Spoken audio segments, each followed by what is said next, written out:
এদিকে ফসল ভালো দেখা যাইতেছে।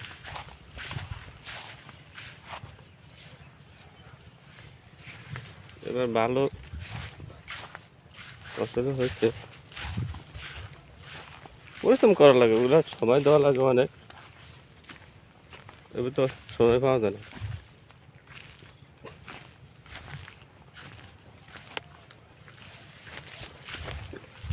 আগের তুলনায় এবার ভুট্টা ভালোই ধরছে।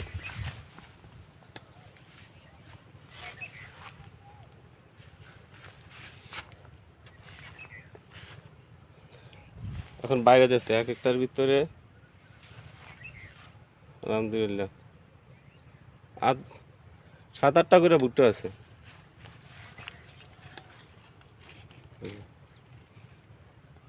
7-8টা করে ভুট্টা আছে।